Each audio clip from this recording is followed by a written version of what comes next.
A defesa do inocente nascituro, por exemplo, deve ser clara, firme e apaixonada, porque nesse caso está em jogo a dignidade da vida humana sempre sagrada e exige o amor por toda pessoa, independente do seu desenvolvimento.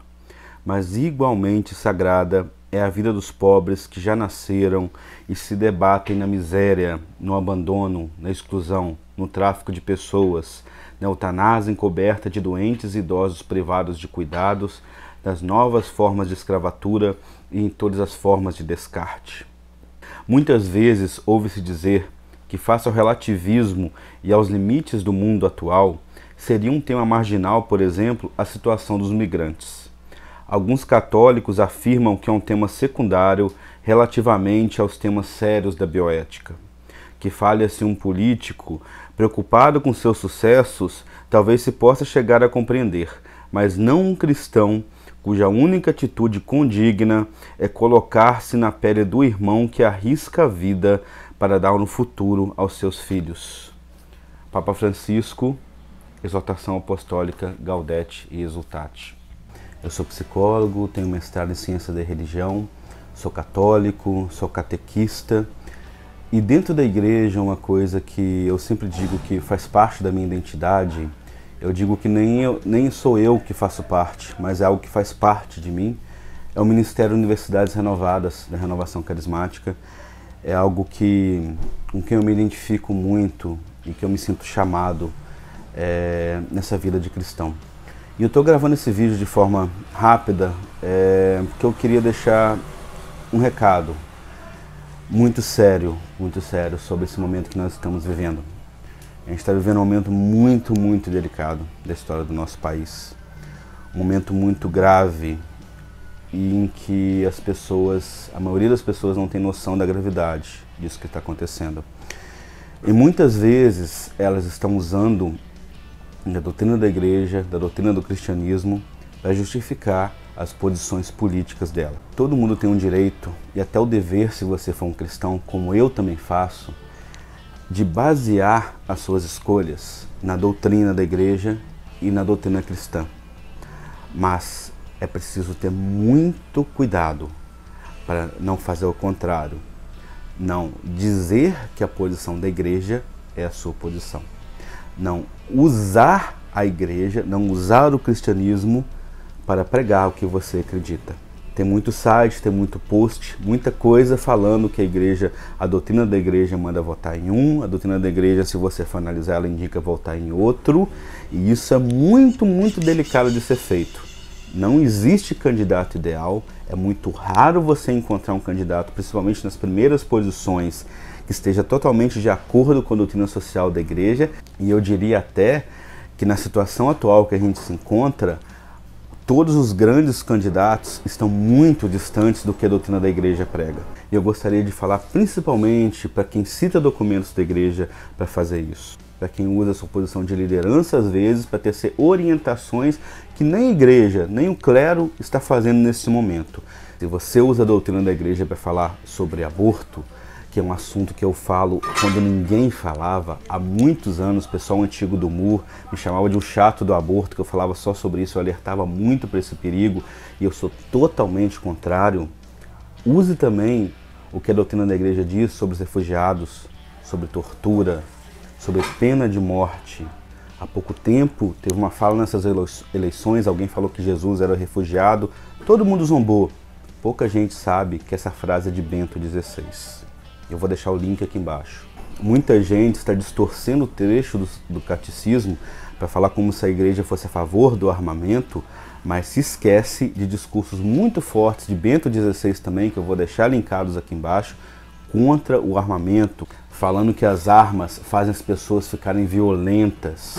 Isso é Bento XVI que disse. Se você usa a doutrina da igreja para falar contra o comunismo, fale também o que a doutrina da igreja diz contra o capitalismo.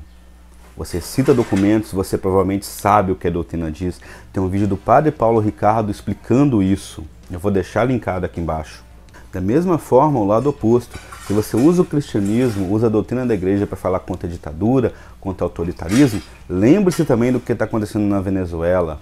Olha o que o Papa falou a respeito da Venezuela. Olha o que a igreja está falando a respeito de todo qualquer regime totalitário, seja ele de direita ou de esquerda. Não faça vista grossa com quem está desrespeitando o ser humano, com quem está desrespeitando as pessoas mais necessitadas. Isso é o exato oposto do cristianismo. Um cristão de verdade está muito além da direita e da esquerda.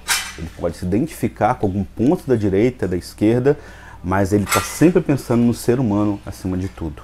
A igreja, por exemplo, é a favor da reforma agrária porque ela entende que muita terra concentrada nas mãos de poucas pessoas, sem ser produtiva, é muito injusto no mundo que muita gente passa fome, mas ao mesmo tempo ela nunca foi a favor de invasões de terra, do uso de violência para querer chegar a esse resultado. Isso é muito claro. Por outro lado, ela também é terminantemente contra você usar de armas, você usar de fuzis, como tem candidato querendo liberar na propriedade rural, coisa que dá trocentos tiros por segundo, só para você defender a sua propriedade.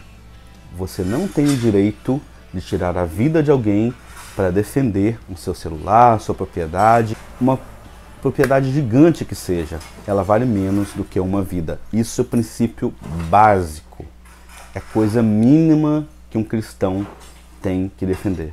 Não é fácil, não é nada fácil nesse mundo violento que nós vivemos hoje, mas se você quer ser um cristão, você tem que se lembrar disso. Tanto para quem defende explicitamente as armas, quanto para quem se diz contra elas, mas justifica lutas armadas, justifica revoluções armadas. Se você usa a doutrina da igreja para falar que nós somos contra a ideologia de gênero, simplesmente por nós entendemos que há diferenças importantes, geneticamente comprovadas até entre homem e mulher, entre hétero e homossexuais, ou qualquer outro tipo de LGBT, que nós nunca esqueçamos de lembrar também o que a doutrina diz sobre não haver um melhor que o outro.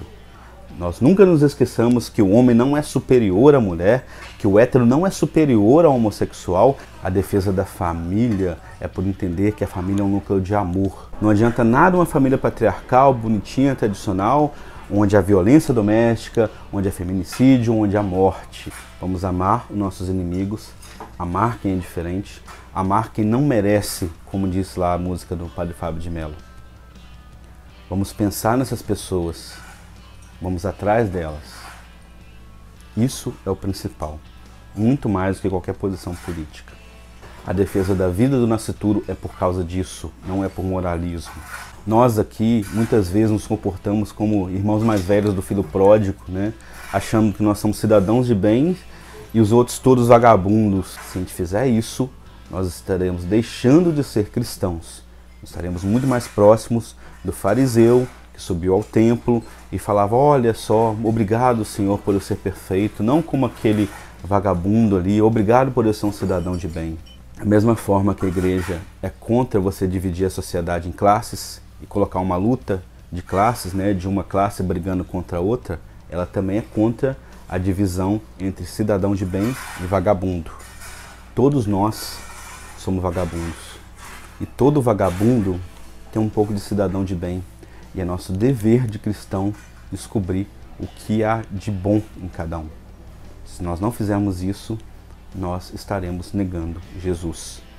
Estaremos negando o homem que perdoou o bandido ao seu lado na cruz. Estaremos negando aquele que perdoou a adúltera, que ia ser apedrejada, que naquela época adultério era um crime punido com a pena de morte, e ele perdoou a pena de morte de uma mulher, lembrando que todos nós também temos pecado, todos nós somos pecadores, independente do nível de pecado que colocamos, estabelecemos para um e para outro. São 2000 anos de doutrina.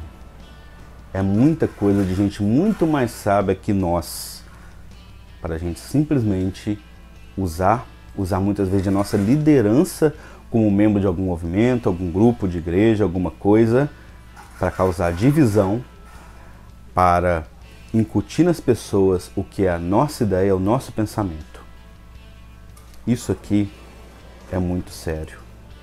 Muita gente já morreu por causa disso aqui, para que nós hoje tenhamos a liberdade de falar sobre isso, para usar isso no peito, para usar isso no pulso. Muita gente está morrendo no mundo, em muitos lugares do mundo, por causa disso aqui. E nós, o que estamos fazendo com isso?